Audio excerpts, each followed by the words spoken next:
வணக்கம் ஃப்ரெண்ட்ஸ். சிறகடிக்க ஆசை சீரியலில் இன்னும் எபிசோடில் என்ன நடக்குதுன்னு பார்க்கலாம் வாங்க.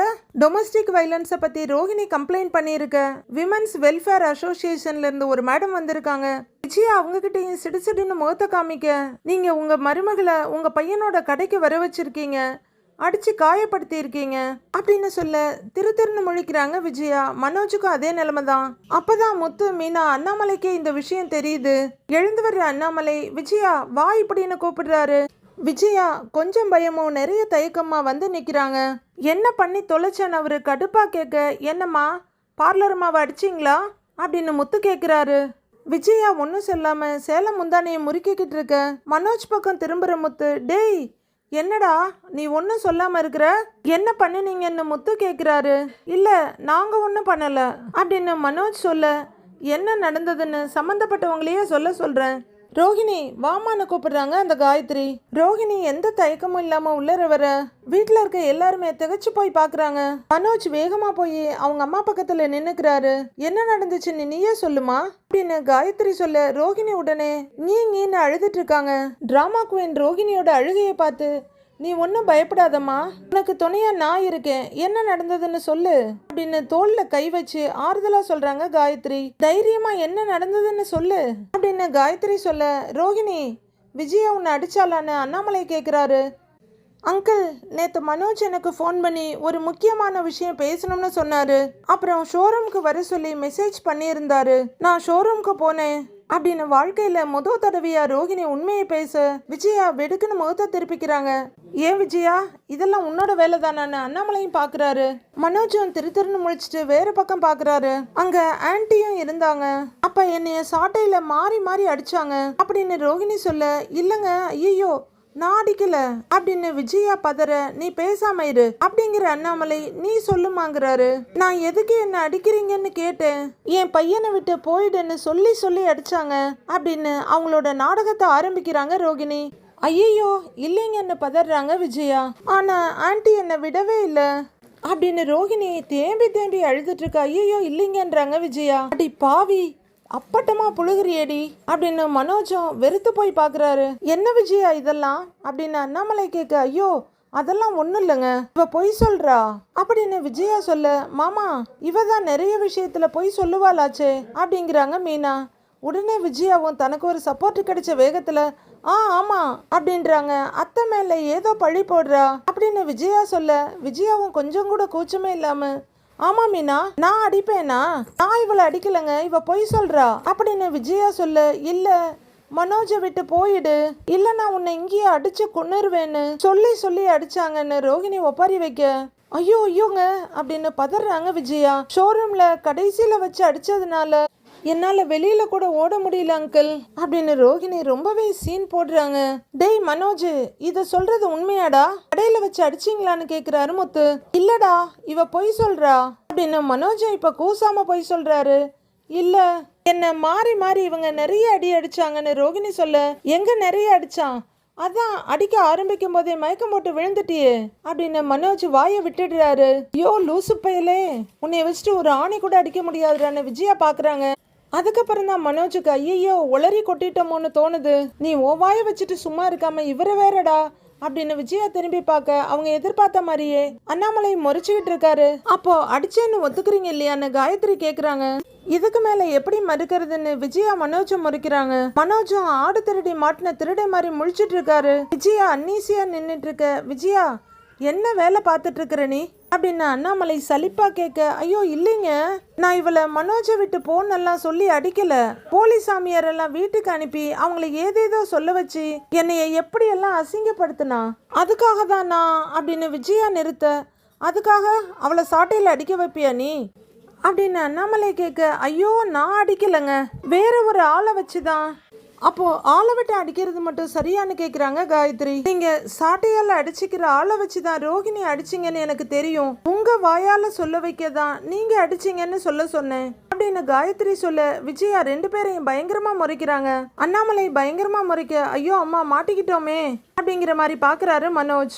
டேய் அன்னைக்கு சந்தோஷம் அடிச்சானே அவனை வச்சு அடிச்சிங்க அப்படின்னு முத்து கேட்க, மனோஜ் மெதுவா ஆமான்னு தலையாடுறாரு. நீங்க அடிச்சா என்ன, இல்ல ஆளை வச்சு அடிச்சா என்ன? எல்லாம் ஒண்ணுதான். வீட்டுக்கு வந்த மருமகளை இப்படிதான் அடிச்சு கொடுமைப்படுத்துவீங்களா அப்படின்னு காயத்ரி கேட்க, விஜயா மென்னு முழுங்கிட்டு இல்லைங்க நான் வந்து அப்படின்னு தடுமாறிட்டு இருக்க அண்ணாமலை பொசுக்குன்னு நீ எல்லாம் ஒரு பொம்பளையான்னு கேட்டுடுறாரு. ஒரு பொண்ணை போட்டு இப்படி பண்ணியிருக்க அப்படின்னு கேட்க, அப்பா இவ ரொம்ப அசிங்கப்படுத்திட்டாப்பா. நான் இவ மேல எவ்வளவு நம்பிக்கை வச்சிருந்தேன். அவ மேல அம்மா எவ்வளவு பாசம் வச்சிருந்தாங்க. எல்லாத்தையுமே இவ ஏமாத்திட்டான்னு எனக்குள்ள ஒரு கோவம் இருந்ததுப்பா. அம்மாவுக்கும் கோவம் இருந்தது. நான் தான் அம்மாவுக்கு இந்த மாதிரி ஒரு ஐடியா கொடுத்தேன் அப்படின்னு மனோஜ் ரொம்ப பெருமையா சொல்றாரு. ஐயோ அப்படின்னு தலையில அடிச்சுக்கிறாரு முத்து. நினைச்சேன்டா இந்த மாதிரி கேவலமான ஐடியாவெல்லாம் உன்னாலதான் கொடுக்க முடியும்னு. ஏண்டா இந்த மாதிரி பைத்தியக்காரத்தனமா எதுவும் பண்ணாதன்னா கேட்க மாட்டியாடா அப்படின்னு முத்து திட்டிட்டு இருக்க. உங்க 2 பேரையும் திருத்தவே முடியாதா? அவன் தான் இப்படி ஒரு ஐடியா கொடுத்தான்னா உன் வயசுக்கு நீ வேண்டான்னு சொல்லியிருக்க வேணாமா? நீ அவனோட சேர்ந்து அப்படி பண்ணியிருக்க அப்படிங்கிறாரு அண்ணாமலை. அத்தை உங்களுக்கு எவ்வளவுதான் கோவம் இருந்தாலும் இப்படி கூப்பிட்டு வச்சு அடிக்கிறதெல்லாம் ரொம்ப தப்பு அத்தை அப்படின்னு மீனா சொல்ல, கடைசியில இவ்வளவு அந்த பக்கம் சேர்ந்துட்டாளா அப்படின்னு எரிச்சலா பாக்குறாங்க விஜயா. நீங்க செஞ்ச வேலையில மயக்கம் போட்டு விழுந்திருக்கான்னு அண்ணாமலை சொல்ல, இவ மயங்கி விழுவான்னு யாருக்குங்க தெரியும்? சும்மா 2 தட்டு தட்டி பயமுறுத்தலான்னு தான் பார்த்தேன். இப்படி பண்ணினா மறுபடியும் நம்ம குடும்பத்துல எதுவும் பிரச்சனை பண்ண மாட்டான்னு தான் இப்படி பண்ணினேன் அப்படின்னு விஜயா சொல்ல, பரிதாபமா முகத்தை வச்சுட்டு நிக்கிறாங்க ரோகிணி. ஓகே நான் வந்த வேலை முடிஞ்சது. நீங்க உங்க மருமக ரோகிணிய அடிச்சதா ஒத்துக்கிட்டீங்க. எங்க அசோசியேஷன் மூலமா நாங்க கம்ப்ளைண்ட் கொடுத்தா நீங்க ஜெயிலுக்கு போயிடுவீங்க அப்படின்னு காயத்ரி சொல்ல, ஐயோ ஜெயிலுக்கா அப்படின்னு முட்டமொழியை விரிச்சு பாக்குறாங்க விஜயா. உடனே மனோஜ் அவசரமா அம்மாவை பார்த்துட்டு, மேடம் அம்மாவுக்கு எதுவும் தெரியாது, நான் தான் இந்த ஐடியாவை கொடுத்தேங்கிறாரு. நீங்க 2 பேரும் சேர்ந்து தான் ஜெயிலுக்கு போகணும் அப்படின்னு காயத்ரி சொல்ல, விஜயா மனோஜ அவசரமா பாக்குறாங்க. இதை நான் ரோஹிணி கிட்ட கூட சொன்னேன் போலீஸ்ல கம்ப்ளைண்ட் கொடுக்கலாம்னு. ஆனா ரோஹிணி அதெல்லாம் வேண்டாம், அவங்கள தண்டிக்கிறது என்னோட நோக்கம் இல்லைன்னு சொன்னாங்க. நான் மறுபடியும் என் ஹஸ்பண்டோட சேர்ந்து வாழணும்னு சொன்னாங்க. இந்த வீட்டுல இருக்கணும்னு சொன்னாங்க. என்ன இந்த குடும்பத்தோட சேர்த்து வைங்கன்னு சொன்னாங்க அப்படின்னு காயத்ரி சொல்லிக்கிட்டே போக, ஓ உனக்கு அப்படிலாம் கூட ஆசை இன்னும் இருக்குதாடி? அதை ஒரு நாள் நிறைவேற விட மாட்டேன்னு விஜயா பாக்குறாங்க. ப்ளீஸ் மனோஜ் ப்ளீஸ் ஆன்டின்னு பார்த்துட்டு நிக்கிறாங்க ரோகிணி. இவங்க சேர்ந்து வாழணும்னு ஆசைப்படுறாங்க. அதனாலதான் நான் பொறுமையா இருக்கேன். இதுக்கு நீங்க சம்மதிச்சுதான் ஆகணும். அதை விட்டுட்டு நீங்க கோர்ட்டுக்கெல்லாம் போனீங்கன்னா வாழ வந்த மருமகளை கொடுமைப்படுத்தினீங்கன்னு சொல்லி உங்களுக்கும் உங்க பையனுக்கும் ஜெயில் தண்டனை கிடைக்கிற மாதிரி நான் செய்வேன் அப்படிங்கிற காயத்ரி ரோஹிணி பக்கம் திரும்பி, ரோஹிணி நீ என்னமா சொல்றேன்னு கேக்குறாங்க. கடைசியில விஜயாவும் மனோஜும் பண்ண வேலை அவங்களுக்கே பேக் ஃபயர் ஆயிடுச்சு. ஓ முடிவுல நீ ஸ்ட்ராங்கா இருக்கல்ல அப்படின்னு ரோஹிணி கிட்ட கேட்க, ஆமாங்க மேடம், நான் மனோஜோட சேர்ந்து இந்த குடும்பத்தோட சந்தோஷமா வாழணும், மத்தபடி அவங்கள வேற எதுவும் பண்ண வேண்டாம் அப்படின்னு ரோஹிணி சொல்ல, ரோஹிணி பெரிய தியாகி மாதிரி தெரியுறாங்க அவங்களுக்கு. பாத்தீங்கல்ல அப்படின்னு காயத்ரி கேட்க, விஜயா இப்ப பயங்கர கடுப்போட, டேய் லூசு உன் பிளானை நம்பி நானும் வந்து இப்படி வீணா சிக்கிட்டேன்டா. இப்ப இந்த பார்லர்கார ஈஸியா வீட்டுக்குள்ள வந்துருவா அப்படிங்கிற மாதிரி பயங்கரமா முறைக்கிறாங்க விஜயா. மனோஜ் வாழ்க்கையே வெறுத்து போய் நிக்கிறாரு. இவங்க எவ்வளவு பெருந்தன்மையா இருக்காங்க. ஆனாலும் நீங்க இந்த பொண்ணை சாட்டையால அடிச்சு கொடுமைப்படுத்தி இருக்கீங்க. எவ்வளவு பெரிய தப்பு தெரியுமா அப்படின்னு காயத்ரி பேச பேச விஜயா ஆத்திரத்துல குமுறுறாங்க. ஆனா அவங்களால எந்த பதிலும் சொல்ல முடியல. ஒழுங்கா நீங்களே இவங்க 2 பேரையும் சேர்த்து வைக்கிற வழியை பாருங்க. இல்லைன்னா இவங்க 2 பேரையும் சேர்த்து வைக்கிறதுக்கு எங்க அசோசியேஷன் மூலமா சட்டப்படி என்ன நடவடிக்கை எடுக்கணுமோ அதை நாங்க எடுப்போன்றாங்க காயத்ரி. விஜயா பயங்கர அதிர்ச்சியோட பாக்குறாங்க. ரோஹிணி மொத்த டைமே பரிதாபமா அழுகையுமா நிக்கிறாங்க. விஜயா மனோஜ ஒரு முறை முறைச்சிட்டு, இல்லைங்க இவ என் பையன் கூட சேர்ந்து வாழ முடியாது, டைவர்ஸ் கொடுக்க சொல்லுங்க, அவ வழிய அவ பாத்துக்கட்டும் அப்படின்னு விஜயா மிரட்டலா சொல்றாங்க. இதுக்கு மேல இவங்க கிட்ட பேசி ஒரு யூஸும் இல்ல ரோஹிணி. சட்டப்பூர்வமா இந்த வீட்டுக்குள்ள நீ வர வேண்டிய நாள் சீக்கிரமேவே வரும் அப்படின்னு காயத்ரி சொல்ல, என்ன பண்ண போறீங்க அப்படின்ற மாதிரி எல்லாருமே அதிர்ச்சியா பாக்குறாங்க. ஏன்னா நீங்க 2 பேருமே மியூச்சுவல் அண்டர்ஸ்டாண்டிங்ல டைவர்ஸ் கேட்டாதான் டைவர்ஸ் சீக்கிரமா கிடைக்கும். இதுல உனக்கு விருப்பம் இல்ல, அதனால கூடிய சீக்கிரமே நீ இந்த வீட்டுக்கு திரும்பி வருவ, நான் உங்களை கோர்ட்ல பாத்துக்கிறேன் சொல்லிட்டு காயத்ரி அங்க இருந்து கிளம்ப போறாங்க. விஜயா பயங்கர அதிர்ச்சியோட பாத்துட்டு இருக்க, நீ வாமா அப்படின்னு காயத்ரி வெளியே போயிட்டு இருக்காங்க. எல்லாருமே அப்படியே நின்னு பாத்துட்டு இருக்க, அங்கிள் நான் மனோஜ் கிட்ட கொஞ்சம் பேசிட்டு போயிடுறேன் அப்படின்னு ரோஹிணி சொல்ல, மனோஜ் அவங்க அம்மா ஒரு பார்வை பார்த்துட்டு ரூம்குள்ள போறாரு. போறவரு ரூம் வாசப்படியிலேயே நிக்க வந்த ரோஹிணி ஐ லவ் யூ மனோஜுங்கிறாங்க. விஜயா அதிர்ச்சியோட பார்க்க, நீ இல்லாம என்னால வாழ முடியாது, நீ எனக்கு எவ்வளவு கெடுதல் பண்ணாலும் நான் அதெல்லாம் மறந்துட்டேன், மன்னிச்சிட்டேன், ப்ளீஸ் என்னை ஏத்துக்கோ, என் லவ்வை புரிஞ்சுக்கோ ப்ளீஸ் அப்படின்னு செம்ம சீன் போட்டு கண்ணில் கண்ணீரெல்லாம் விட்டுட்டு மெதுவா வெளியே போற ரோகிணி வாசப்படியில நின்று திரும்பவும் மனோஜை பாக்குறாங்க. மனோஜ் டென்ஷன் ஆகி நாளேட்டு போய் திரும்பி நின்னுக்கிறாரு. என்னடி பார்வை அப்படின்ற மாதிரி விஜயா பார்க்க, உங்களுக்கு என்ன செய்யணுமோ அதை நான் தரமா செய்வேன், விட்டுற மாட்டேங்கிற மாதிரி ரோகிணியை வன்மத்தோட பாக்குறாங்க. பாவி, இவ்வளவு நேரம் நாடகம் தான் போட்டியா, இவ்வளவு திமிராடி உனக்கு அப்படின்ற மாதிரி விஜயா பயங்கர அதிர்ச்சியா பாக்குறாங்க. ரோகிணி ரொம்ப தெனாவட்டா ஒரு பார்வை பார்த்துட்டு கிளம்பி போக பார்த்துட்டு இருக்க எல்லாருமே மனோஜ் கிட்ட வர்றாங்க.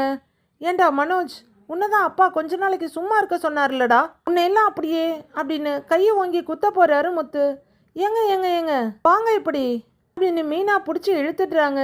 எத்தனை வாட்டி தாண்டா நான் உன்னை அடிக்கிறது, ஒரு பொண்ணை இப்படி கடைக்கு வர வச்சு ஆளை வச்சு அடிச்சிருக்கிற, இதெல்லாம் கோழத்தனம்டா, உனக்கெல்லாம் கொஞ்சம் கூட வெக்கமே இல்லையாடா, இதுக்கு எவ்வளோ பெரிய தண்டனை கிடைக்கும் தெரியுமாடா அப்படின்னு முத்து கோவமும் ஆதங்கமுமா கேட்க மனோஜ் உடனே வெடுக்குன்னு திரும்பி, எந்த நேரமும் போலீஸ் ஸ்டேஷனுக்கு போறவனுக்கு தான் எந்த தப்புக்கு எந்த தண்டனை கிடைக்கும்னு தெரியும், எனக்கு என்னப்பா தெரியும் அப்படின்னு ரொம்பவே நக்கலா மனோஜ் கேட்க மீனாவுக்கு சுறுசுறுன்னு கோவம் வந்துடுது. அவரு உங்க நல்லதுக்கு தாங்க சொல்றாரு, ஆனா நீங்க அவரை குத்தி காட்டி பேசிட்டு இருக்கீங்க, அவர் ஒன்றும் உங்களை மாதிரி ஒரு பொண்ணை அடிக்கிறவர் இல்லை அப்படின்னு வரிஞ்சு கட்டிட்டு வர்றாங்க மீனா. டேய் மனோஜ், இது பெரிய பாவம்டா, தப்புக்கு மேல தப்பா பண்ணிக்கிட்டே போறீங்களே அப்படின்னு அண்ணாமலை சொல்ல இப்ப மனோஜால எதுவும் சொல்ல முடியல. விஜயா, நீ இவன் பேச்சை கேட்டு பண்ணினதுனால இப்ப விஷயம் அசோசியேஷன் வரைக்கும் போயிடுச்சு, அவங்கெல்லாம் உள்ளர வந்தா இவனுக்கு எப்படி டைவர்ஸ் கிடைக்கும், மருமகளை அடிச்சாங்கன்னு சொல்லி கேஸ் கொடுத்தாங்கன்னு வச்சுக்க அப்படின்னு அண்ணாமலை சொல்ல சீரியஸா உணராத விஜயா, ஏங்க அவ இப்படியெல்லாம் பண்ணினா நாங்க பயந்துருவோமா, என்னைய திமிரா வேற பார்த்துட்டு போற அவளுக்கு ஒரு அசோசியேஷன் இருந்தா எனக்கு ஒரு அசோசியேஷன் இருக்காதான்னு எரிச்சல கேக்குறாங்க விஜயா. எங்க இருக்குன்னு தெரிஞ்சுக்கிட்டு நானும் அங்க போறேன் அப்படின்னு விஜயா கோவமா சொல்ல, அப்படி ஒண்ணு இருக்கா என்ன அப்படின்ற மாதிரி முத்துவும் மீனாவும் ஒருத்தர் பாத்துக்கிறாங்க. எல்லாத்தையும் நான் பாத்துக்கிறேன் விடுங்கன்னு விஜயா அவங்க ரூமுக்கு போயிட மனோஜ் வேகமா வெளியே போய் செருப்பு போட்டுட்டு கிளம்புறாரு.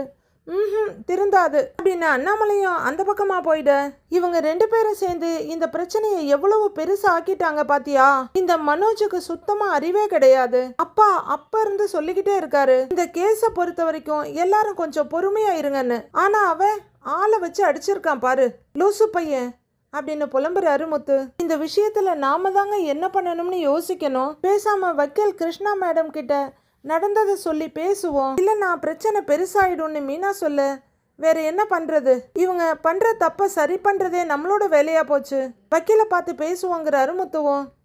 அப்படின்னு மீனாவும் தலையாட்ட முத்துவும் மீனாவும் வக்கீல் கிருஷ்ணாராம் முன்னாடி உட்கார்ந்து இருக்காங்க. இவங்க சொன்னதை கேட்டு அவங்களே தலையை பிடிச்சிட்டு உட்கார்ந்துடுறாங்க. முடியல, என்னால சுத்தமா முடியலன்ற மாதிரி அவங்க உட்கார்ந்துருக்க. மேடம் இந்தாங்க தண்ணின்னு அவங்க அசிஸ்டன்ட் கொண்டு வந்து கொடுக்குறாங்க. ஐயோ கிருஷ்ணா ராமா அப்படின்னு வக்கீல் சொல்லிட்டு இருக்க. மேடம் என்னங்க மேடம் உங்க பேரை நீங்களே சொல்லிட்டு இருக்கீங்க அப்படின்னு முத்து கேட்குறாரு. நான் கடவுளை கூப்பிடுறேன்ப்பா, உங்க அம்மாவுக்கு கொஞ்சமாவது அறிவு இருக்கா இல்லையா அப்படின்னு லாயர் கேட்குறாங்க. என்னங்க மேடம் எங்க அம்மாவை இப்படி பேசுறீங்க அப்படின்னு முத்து கொஞ்சம் அதிர்ச்சியா கேட்க, வேற எப்படிப்பா பேசுறது, அறிவு இருந்தா இப்படி பண்ணியிருப்பாங்களா, ஒரு பொண்ணை கடைக்கு கூப்பிட்டு ஆளை வச்சு அடிச்சிருக்காங்க, இதெல்லாம் ஒரு பொம்பளை செய்யற வேலையா அப்படின்னு லாயர் கோவப்பட, எங்க அம்மா ஏதோ கோவத்துல இப்படி பண்ணிட்டாங்க மேடம் அப்படின்னு முத்து பாவமா சொல்றாரு. மேடம் அந்த கல்யாணி எங்க மாமாவோட உயிருக்கு ஆபத்துன்னு சொல்லி குடும்பத்துல ஏதேதோ பெரிய பிரச்சனை பண்ணிட்டாங்க மேடம், அதான் அத்தை கோவத்துல அப்படி பண்ணிட்டாங்க அப்படின்னு மீனா சொல்ல, அதுக்காக ஒரு பொண்ணை இப்படி அடிக்கலாமா அப்படின்றாங்க லாயர். தப்புதாங்க மேடம், ஆனா 3 மருமகள்லையும் எங்க அத்தைக்கு ரொம்ப பிடிச்ச மருமக அந்த கல்யாணி தான், அவளைதான் எப்பவுமே பாசமா பாத்துக்கிட்டு இருந்தாங்க, அதனால தனக்கு பிடிச்ச மருமக தன்னை ஏமாத்திட்டு போனத அவங்களால தாங்கிக்க முடியலங்க மேடம், அந்த கோவம் எல்லாம் சேர்ந்துதான் இப்படி பண்ணிட்டாங்க, மத்தபடி அவங்க ரொம்ப நல்லவங்க அப்படின்னு மீனா விஜயாவுக்கு சர்டிஃபை பண்றாங்க. நீங்க என்னதான் சொன்னாலும் என்னால இந்த விஷயத்துல ஒண்ணுமே பண்ண முடியாது, அந்த அசோசியேஷன் ரொம்ப ஸ்ட்ராங்கான, அந்த அம்மாவுக்கு கோர்ட்ல வேற நல்ல பேர் இருக்கு, அவங்க மட்டும் இந்த டைவர்ஸ் பிரச்சனையில உள்ளர வந்தாங்க கண்டிப்பா டிவோர்ஸ் கிடைக்க விடாம பண்ணிடுவாங்க, இந்த கேஸ் இழுத்துக்கிட்டே போகும் அப்படின்னு லாயர் சொல்ல, நாம எதுவுமே பண்ண முடியாதாங்க மேடம்னு கேக்குறாரு முத்து. என்னப்பா பண்றது, அந்த கல்யாணி வேற டைவர்ஸ் வேணான்னு சொல்லிக்கிட்டு இருக்கிறா, இந்த அம்மா கோர்ட்டுக்கு வந்தா கண்டிப்பா டைவர்ஸ் கிடைக்க கூடாதுன்னு கல்யாணி பக்கம் தான் பேசுவாங்க, பெட்டிஷன்லாம் போடுவாங்க, அவங்க சாதாரண ஆள் கிடையாது அப்படின்னு லாயர் சொல்ல, மேடம் இதுக்கு என்னதான் வழி இருக்கு அப்படின்னு மீனா கேக்குறாங்க. முத்து ரொம்பவே வருத்தமும் சலிப்புமா உட்கார்ந்துருக்காரு. ஒன்னும் செய்ய முடியாதுமா அப்படின்னு லாயர் சொல்ல, என்னங்க மேடம் இப்படி சொல்லிட்டு இருக்கீங்க? மேடம், அந்த பார்லர் அம்மா மட்டும் திரும்ப எங்க வீட்டுக்குள்ள வந்ததுன்னா குடும்பத்துல யாருக்குமே நிம்மதி இருக்காது. எங்க அப்பா ரொம்ப பொறுமைசாலிங்க மேடம். அந்த பொண்ணுக்கு எவ்வளவோ பாவம் பார்த்தாரு, ஆனா அவரை கூட மதிக்காம அது திரும்ப திரும்ப தப்பு பண்ணிக்கிட்டே தான் இருந்தது அப்படின்னு சங்கடமா சொல்றாரு முத்து. மேடம், எங்க மாமா குடும்பத்துல எல்லாரும் ஒன்னா இருக்கணும்னு நினைக்கிறவரு. ஆனா அந்த கல்யாணி பண்ணின தப்பெல்லாம் யாராலையுமே ஒத்துக்க முடியாதுங்க மேடம். அதனாலதான் எங்க மாமாவே டைவர்ஸ் வாங்கி கொடுக்கணுங்கிற முடிவுக்கு வந்துட்டாரு அப்படின்னு மீனா சொல்ல, அப்படியான தலையாட்டி பார்த்துட்டு இருக்காங்க லாயர். மேடம், நீங்க சொன்ன மாதிரி டைவர்ஸ் கிடைக்கலன்னா அது எங்க வீட்டுக்குள்ள வந்தா எங்க வீட்டுல இருக்க எல்லாருக்குமே ரொம்ப கஷ்டமாயிடும் மேடம். குடும்பத்தையே கிரிக்கெட் கிரவுண்டா மாத்தி விளையாட ஆரம்பிச்சிடும். நீங்க எப்படியாவது டைவர்ஸ் வாங்கி கொடுங்க மேடம் அப்படின்னு முத்துவோ மன்றாடி கேட்கிறாரு. நீங்க சொல்றதெல்லாம் சரிதான்ப்பா, ரோகிணி பண்ணினதெல்லாம் தப்புதான்னு லாயர் சொல்லிட்டு இருக்கும் போதே அது பேரு கல்யாணிங்க மேடம்ங்கிறாரு முத்து. சரி, கல்யாணி பண்ணினதெல்லாம் தப்பு தான். அந்த லேடிக்கு அதை புரிய வைக்கணும்ல. அதை யாரால முடியும்? நம்ம எதை பேசினாலும் அவங்க நம்மள பேசவே விட மாட்டாங்க. பாதிக்கப்பட்ட பெண்கள் தரப்புல தான் அவங்க பேசுவாங்க அப்படின்னு லாயர் சொல்ல, மேடம், இந்த பிரச்சனையில கல்யாணியை விட எங்க குடும்பம் தான் அதிகமா பாதிக்கப்பட்டிருக்குங்க மேடம் அப்படின்னு முத்து சொல்ல, இப்ப நீங்க இதெல்லாம் எங்கிட்ட சொல்றது முக்கியமே இல்ல. எனக்கு கல்யாணியை பத்தி ரொம்ப நல்லா தெரியும். இதெல்லாம் அந்த அம்மாவுக்கு தெரியணும், அதுதான் முக்கியங்கிறாங்க லாயர். உங்களால முடிஞ்சா அந்த அம்மா கிட்ட இதெல்லாம் சொல்லி புரிய வைக்க முடியுமான்னு பாருங்க அப்படின்னு லாயர் ஒரே ஒரு வழியை கையை காட்டிட்டு கையை விரிச்சிட, முத்து என்ன பண்றதுன்னு பலமா யோசிக்கிறாரு. சரிங்க மேடம், நாங்க அவங்க கிட்ட பேசுறதுக்கு முயற்சி பண்றோம் அப்படின்னு மீனா சொல்ல, அது நடந்தாதான் இந்த டைவர்ஸ் கேஸை ஃபர்தராக கண்டினியூ பண்ண முடியும். இல்லைன்னா கேஸ் பெண்டிங்கில் தான் நிற்கும். இல்லைன்னா கல்யாணிக்கு சாதகமாக ஜட்ஜ்மெண்ட் கொடுத்துருவாங்க அப்படின்னு லாயர் சொல்ல, சரிங்க மேடம், நாங்கள் எப்படியாவது பிரச்சனையை முடிச்சுட்டு வந்து உங்களை பார்க்குறோங்க மேடம் அப்படின்னு முத்து சொல்ல, பார்த்துக்கோங்க, இனிமேலாவது கல்யாணி கிட்ட பிரச்சனை பண்ணுறது, ஆளை வச்சு அடிக்கிறது, இந்த மாதிரி அறிவுகிட்ட தன்னமா உங்கள் அம்மாவை பண்ண வேணான்னு சொல்லுங்க அப்படின்னு லாயர் சொல்ல, அதெல்லாம் எங்களால் சொல்ல முடியாதுங்க மேடம். நாங்கள் சொன்னாலும் எங்கள் அம்மா அதை கேட்க மாட்டாங்க. இப்போ நாங்கள் எப்படியாவது அசோசியேஷன் அம்மாவை பார்த்து எங்கள் பக்கத்தில் இருக்க நியாயத்தை சொல்ல பார்க்குறோங்க மேடம். வரோங்க மேடம்னு முத்து சொல்ல, வரோங்க மேடம்னு மீனாவை எழுந்திருக்கிறாங்க. எப்பா சாமி, இப்படி ஒரு கேஸை நான் லைஃப்பில் பார்த்ததில்ல, இப்படி ஒரு குடும்பத்தையும் என் லைஃப்பில் பார்த்ததில்ல அப்படின்ற மாதிரி வெறுத்து சலிச்சு போய் உட்காந்துருக்காங்க கிருஷ்ணாராம். பார்வதி வீட்டில் ஷூட்டிங் போய்கிட்டு இருக்க சிவன் ஸ்கிரிப்டை கையில் வச்சுட்டு கேமரா வழியாக பார்த்துட்டு இருக்காரு. எனக்கு 2 கை இருக்கும், ஆனா என்னால கிளாப் பண்ண முடியாது. நான் யாருன்னு கேக்குறாங்க பார்வதி. அப்போ மீனாவா அங்க நின்று இருக்காங்க. அவங்க யோசிச்சுட்டு இருக்காங்க. இப்பெல்லாம் பார்வதி கதை சொல்றதை விட்டுட்டு ரிடில்ஸ்க்கு வந்துட்டாங்க போல. மீனா ரொம்ப யோசிச்சுட்டு இருக்க, நீயே சொல்லு பாரு அப்படிங்கிற மாதிரி சிவன் பார்க்க, நான் தான் கடிகாரங்கிறாங்க பார்வதி. மீனா சிவன் 2 பேருமே சந்தோஷமா சிரிக்க, நான் இளமையா இருக்கும்போது ரொம்ப உயரமா இருப்பேன், வயசு ஆக ஆக உயரம் குறைஞ்சிடும். நான் யாருன்றாங்க பார்வதி. மீனா யோசிக்கிற மாதிரியே நாமளும் யோசிக்கிறோம். ஓ, நான் தான் கேண்டில் அப்படின்றாங்க பார்வதி. ஓ, ஐயோ, இது தெரியாம போச்சேன்னு மீனா செல்லமா சிரிச்சுக்கிறாங்க. ஓகே குட்டீஸ், இன்னைக்கு விடுகதை முடிஞ்சது. நாம திரும்பவும் நாளைக்கு பார்க்கலாம். குட் நைட்டுங்கிறாங்க பார்வதி. எல்லாம் முடிச்சதுக்கப்புறம் சூப்பர் பாரு, ஒரே டேக்ல ஃபுல்லா பேசிட்டீங்கன்றாரு சிவன். ஆன்ட்டி, இந்த கேள்வி எல்லாம் ரொம்ப நல்லா இருக்கு. பார்க்குற கேட்குற குழந்தைங்களுக்கும் யோசிக்கிற திறன் ரொம்ப அதிகமாகும் அப்படின்னு மீனா சொல்ல, இதெல்லாம் எழுதுறது அவர்தாம்மா, நான் சொல்றேன் அவ்வளவுதாங்கிறாங்க பார்வதி. எழுதுனதை விட சொல்றதுதான் கஷ்டம் பாரு, அதுவும் இல்லாம எல்லாருக்கும் பிடிக்கிற மாதிரி சொல்லணும் இல்ல அப்படின்னு சிவன் சொல்லிட்டு இருக்க, சரி எனக்கு ஒரு விடுகதை தெரியும், சொல்லட்டுமா அப்படின்னு மீனா கேட்க, சொல்லுங்க கேட்போங்கிறாரு சிவன். உங்களுக்கு சொந்தமான ஒண்ணு மற்றவங்க தான் அதிகமா பயன்படுத்துவாங்க, என்னது அதுன்னு உலகத்துக்கே தெரிஞ்ச விடுகதைய மீனா கேட்குறாங்க. அடக்கடவுளே, இது பார்வதிக்கும் சிவனுக்கும் தெரியல போல இருக்கு. திருதிருன்னு யோசிச்சுட்டே முழிக்கிறாங்க. அடுத்தவங்க தான் அதிகமா யூஸ் பண்ணுவாங்களா? பாரு, பதில் உங்களுக்கு தெரியுமான்னு கேக்குறாரு சிவன். தெரியலையேங்கிற பார்வதி, என்ன மீனா அதுன்னு கேக்குறாங்க. உங்க பேருன்னு மீனா சொல்ல, ஐயோடா அப்படின்னு 2 பேரும் சிரிக்கிறாங்க. ஆமா இல்ல, நம்ம பேரை மற்றவங்க தான் அதிகமாக யூஸ் பண்ணுவாங்க, நாம எப்பவாவது தானே சொல்லுவோம் அப்படின்னு பார்வதி சொல்ல, குட் குட்னு சிரிக்கிறாரு சிவன். என்னோட அடுத்த வீடியோவில் இதை யூஸ் பண்ணிக்கிறேன் அப்படின்னு அவர் சொல்ல, பார்வதி மீனா 2 பேருமே சிரிக்கிறாங்க. அப்போ கரெக்டாக காலிங் பெல் அடிக்க, பாத்தியா காலிங் பெல் எப்படி கடகடன்னு அடிக்குதுன்னு? கண்டிப்பா உன் அத்தை தான் வந்திருப்பா, இவ தான் என் பேரை அதிகமாக யூஸ் பண்ணுவா அப்படின்னு சிரிப்போட சொல்லிக்கிட்டே பார்வதி அங்கிருந்து போறாங்க. சிவன் எல்லாத்தையும் டிஸ்மேண்டில் பண்ணிட்டு இருக்க, வர்றேன் பெல்ல அடிச்சுக்கிட்டே இருக்காத அப்படின்னு பார்வதி கதவை திறக்க விஜயா உள்ளர வர்றாங்க. நாங்க வீடியோ எடுத்துக்கிட்டு இருந்தோம், இன்னைக்கு விடுகதை சொல்லிக்கிட்டு இருந்தேன். மீனா கூட ஒன்று சூப்பரா சொன்னா, அது என்னன்னு பார்வதி சொல்லிட்டே இருக்க கடுப்பாகிற விஜயா, விடுகதை கேட்கவா நான் வந்தேன், அதெல்லாம் ஒன்றும் தேவையில்லை அப்படின்னு பயங்கரமா மூஞ்ச காட்டிட்டு, மீனா நீயும் மொத்தவும் வக்கீல பார்க்க போயிருந்தீங்களே என்ன சொன்னாங்க அப்படின்னு விஜயா கேட்குறாங்க. அவங்க ரோஹிணிக்காக கோர்ட்டுக்கு வந்து பேச ஆரம்பிச்சா கேஸ் இழுத்துக்கிட்டே போகும், டைவர்ஸ் கிடைக்கிறது ரொம்ப கஷ்டம்னு சொல்றாங்க அத்தை அப்படின்னு மீனா சொல்ல விஜயா கோவமா ஆத்திரமா பார்க்க பார்வதி யோசனையா பார்த்துட்டு இருக்காங்க. ஆமா அத்தை, அவங்க சங்கத்துல பாதிக்கப்பட்ட பொண்ணுங்களுக்கு தான் துணையா நிப்பாங்களாம் அப்படின்னு மீனா சொல்ல, அந்த பார்லர்காரி எங்க பாதிக்கப்பட்டா, அவளால என் பையன் தானே பாதிக்கப்பட்டிருக்கான் அப்படின்னு விஜயா சொல்ல, அதுக்கு என்ன பண்ண முடியும், நீங்களும் நானும் தான் சொல்லிக்கணுங்கிற மாதிரி மீனா முகத்தை திருப்பிக்கிறாங்க. அவங்களுக்கு அது தெரியணும்னு சொல்றாங்க அத்தை, ரோஹிணியை பத்தி அவங்களுக்கு எப்படியாவது புரிய வைக்கணும்னு சொல்றாங்க அப்படின்னு மீனா கொஞ்சம் சலிப்போட சொல்ல, அவளை பற்றி எனக்கே இன்னும் முழுசாக புரியாமல் இருக்கு. சரி வேற என்னதான் சொன்னாங்கன்னு கேட்குறாங்க விஜயா. உடனே மீனாவோட மைண்ட் வாய்ஸ் பேச ஆரம்பிக்குது. அவங்க சொன்னதை சொன்னா அவங்க அறிவில்லைன்னு சொன்னாங்களா, இல்லை நீயே ஓவாயால சொல்லணும்னு சொல்றியா அப்படின்னு கேட்பாங்கன்னு யோசிச்சுட்டு நிற்கிறாங்க மீனா. உன்னதானே கேட்குறேன், அப்படியே நின்றுக்கிட்டு இருக்கிற அப்படின்னு விஜயா கத்த. இல்லத்த, ரோஹிணிக்கு அந்த காயத்ரி மேடம் சப்போர்ட் பண்ணாமல் இருக்கணும்னு சொன்னாங்க, அவ்வளவுதான் அப்படின்னு மீனா சிம்பிளாக முடிச்சுக்க.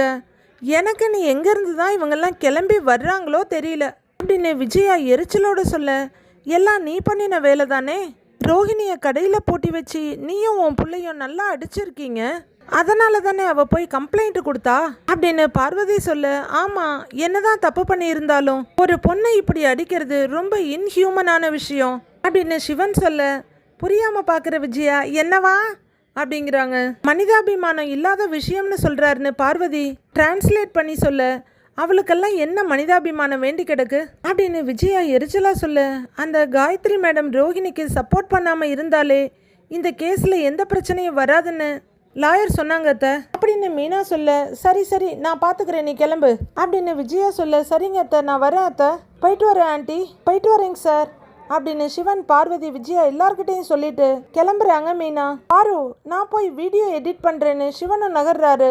சரி சிவனு பார்வதி சொல்லிட்டு இருக்க, ச்சே அந்த பார்லர்காரியவே சமாளிக்க முடியல, இப்ப அவளுக்கு வக்காலத்து வாங்குறதுக்கு புதுசா ஒருத்தி வந்திருக்கா அப்படின்னு விஜயா புலம்பிட்டு இருக்க. மாஸ்டர் அப்படின்னு கூப்பிடுற சத்தம் கேட்டு விஜயா வெடுக்குன்னு திரும்புறாங்க.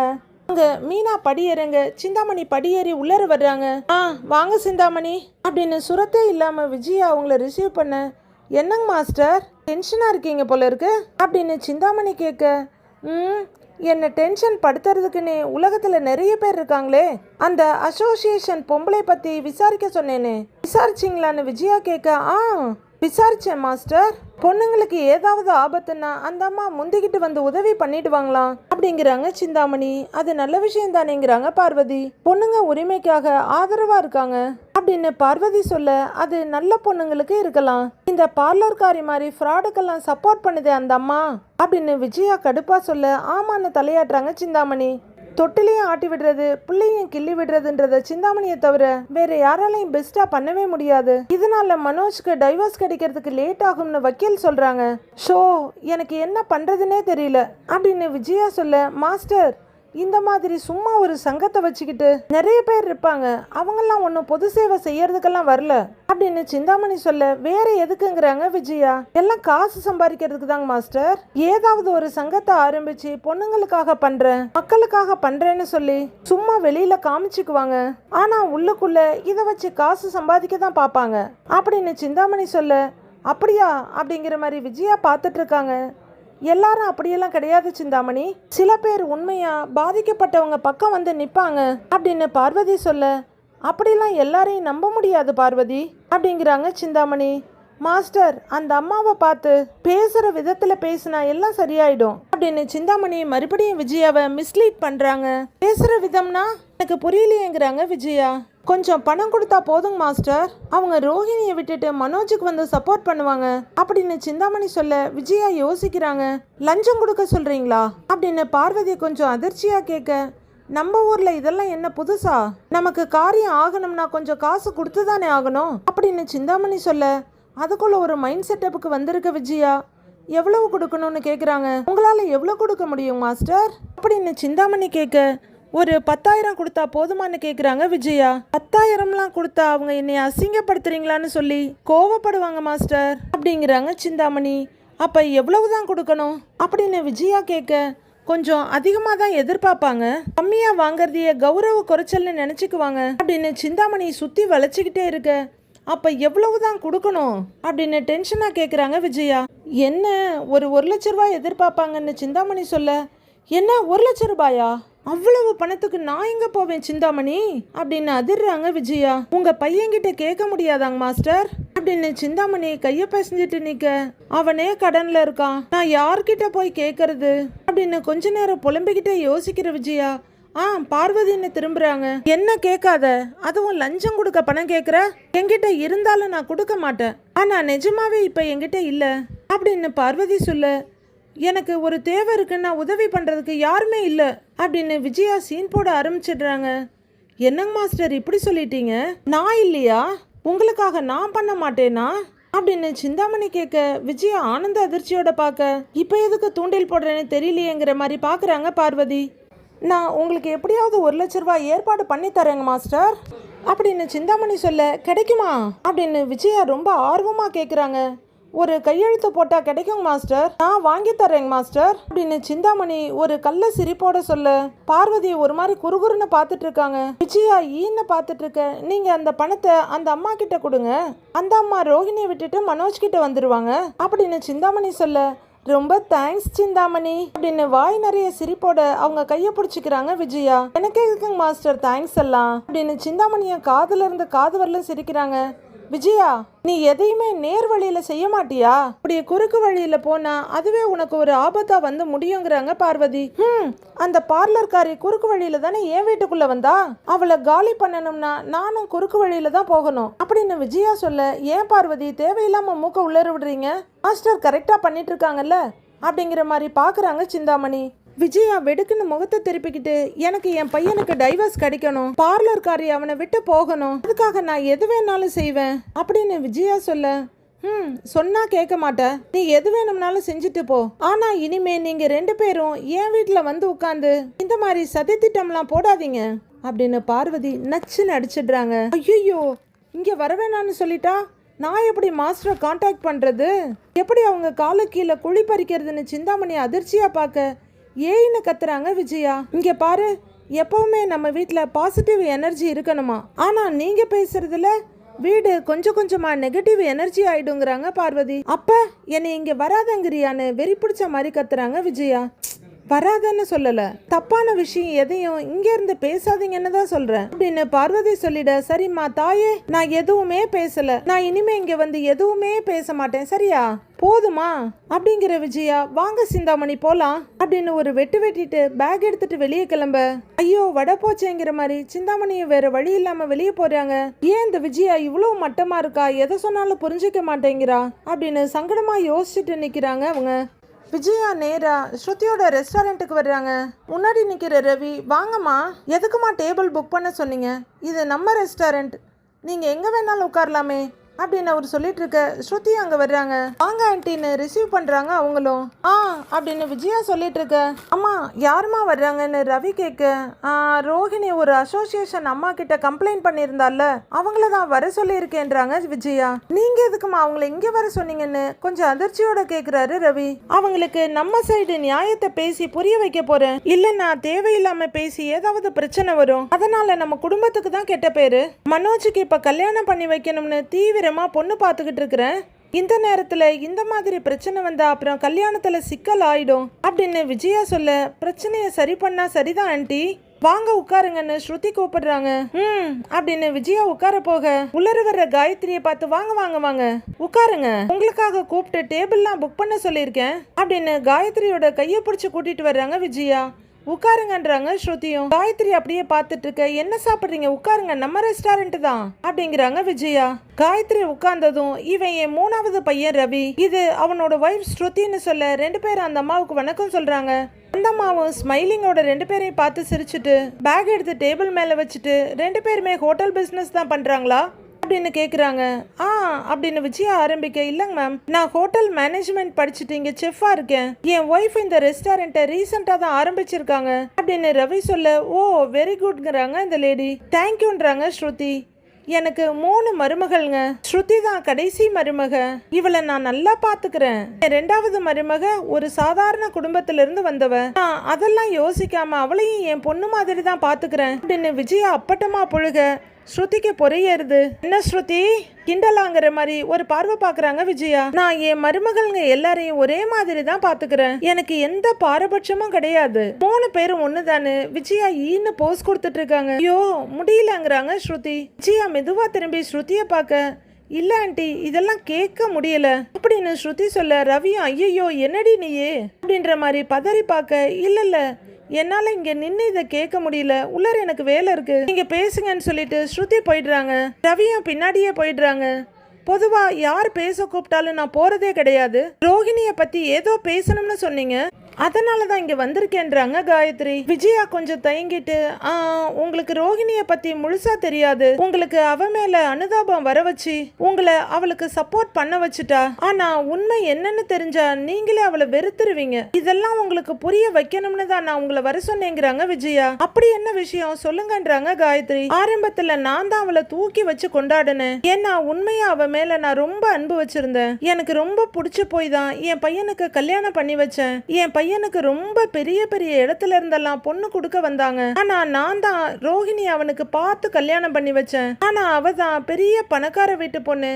அவங்க அப்பா மலேசியால பெரிய பிசினஸ் மேன்னு சொல்லி எங்க வீட்டையே ஏமாத்திட்டான்றாங்க விஜயா. போதும் இத சொல்லதான் என்ன வர சொன்னீங்களான்னு காயத்ரி கொஞ்சம் கோவமா கேக்குறாங்க. அது மட்டும் இல்லன்னு விஜயா ஆரம்பிக்க, இங்க பாருங்க, ரோஹிணி பாதிக்கப்பட்ட பொண்ணு. அவ எங்க அசோசியேஷன்ல வந்து கம்ப்ளைண்ட் கொடுத்திருக்கா. அதுக்காக அவ சார்பா அசோசியேஷன் சார்பா அவளுக்காக இந்த கேஸ நான் எடுத்து நடத்திக்கிட்டு இருக்கேன். உங்கள மாதிரி மாமியார்கள் நிறைய பேரு மருமக மேல கம்ப்ளைண்ட் பண்றது வழக்கம் தான். என் சர்வீஸ்ல எத்தனையோ இந்த மாதிரி கேசஸ் பார்த்திருக்கேன். வேற ஏதாவது சொல்லணும்னா சொல்லுங்க அப்படின்னு காயத்ரி சொல்ல விஜயா தடுமாறுறாங்க. வாட்ச பார்த்துட்டு வேற ஏதாவது சொல்லணும்னா சொல்லுங்க, நான் சீக்கிரம் கிளம்பணுங்கிறாங்க காயத்ரி. விஜயா ஆன்னு பார்த்துக்கிட்டே இருக்க, ரோஹிணி மேல எந்த தப்பும் இல்லைன்னு எனக்கு தெரியும். அவளை டொமஸ்டிக் வயலன்ஸ் பண்ணி நீங்க கொடுமைப்படுத்தி இருக்கீங்க அப்படின்னு காயத்ரி அடிக்கிட்டே போக ஆன்னு வாய பொழுந்த அதிர்ச்சியோட பாக்குறாங்க விஜயா. இதெல்லாம் தெரிஞ்சுதான் நான் அவளுக்கு சப்போர்ட்டா இருக்கேன் அப்படின்னு காயத்ரி சொல்ல, ஐயோ இல்லைங்க, அவ சொல்றத மட்டுமே வச்சு நீங்க முடிவு பண்ணா எப்படிங்க? அவ வீணா எங்க மேல பழி சொல்லியிருக்கா. என் பையன் ரொம்ப நல்லவங்க. அவங்கிட்ட அவ உண்மையா இருந்திருந்தா அவளை கடைசி வரைக்கும் ராணி மாதிரி வச்சு பார்த்திருந்திருப்பான் அப்படின்னு விஜயா சொல்லிட்டு இருக்க, கொஞ்சம் தள்ளி நிக்கிற ஸ்ருதியும் ரவியும் ஒருத்தர் பாத்துக்கிறாங்க. நீங்க என்ன சொல்றதா இருந்தாலும் நான் நம்ப தயாரா இல்ல. எதுவா இருந்தாலும் இனிமே கோர்ட்ல பாத்துக்கலான்னு ஸ்ட்ரிக்டா சொல்றாங்க காயத்ரி. உங்க பையனுக்கு எப்படி டைவர்ஸ் கிடைக்குதுன்னு நான் பாத்துக்கிறேன் அப்படின்னு காயத்ரி சவால் விடுற மாதிரி சொல்ல, இல்லங்க மேடம், நான் சொல்றத கொஞ்சம் கேளுங்களேங்கிறாங்க விஜயா. என்ன சொல்ல போறீங்க அப்படின்னு காயத்ரி கேட்க, உங்க பேக்க கொஞ்சம் கொடுங்களேன், அதுல வச்சிடுறேன் அப்படின்னு விஜயா கேட்க, என்னதுங்கிறாங்க காயத்ரி. ஒன்னும் இல்ல சும்மாதான் அப்படின்னு விஜயா அவங்களோட பேக்கை எடுத்து உள்ளார பணத்தை வைக்க, இவங்க மொபைல்ல அதை வீடியோ எடுத்துட்டு இருக்காங்க. ஸ்ருதியும் ரவியும் இதை பார்த்துட்டு இருக்காங்க. பணத்தை வச்சு முடிக்கிற விஜயா, நான் இதுல பணத்தை வச்சுட்டேன், அந்த ரோஹிணிக்கு சப்போர்ட் பண்றதை நீங்க விட்டுருங்க, ஏன்னா அவ டைவர்ஸ் கேஸ் கோர்ட்ல முடியிற நிலைமையில இருக்கு அப்படின்னு விஜயா பேசிக்கிட்டு இருக்க, அதையும் காயத்ரி வீடியோ எடுத்துட்டு இருக்காங்க. பாவம் விஜயா. சிந்தாமணியோட பேச்சை கேட்டு அவங்க மறுபடியும் அதெல்லாம் பாதாளத்துக்குள்ள விழுந்துட்டாங்க. இப்ப ரோஹிணி எதுவும் பண்ண வேண்டியதில்லை, எல்லாத்தையும் இவங்களே பண்ணி கொடுத்துட்டு இருக்காங்க. அடுத்து என்ன நடக்க போகுதுன்னு வர எபிசோட்ல பார்க்கலாம் ஃப்ரெண்ட்ஸ்.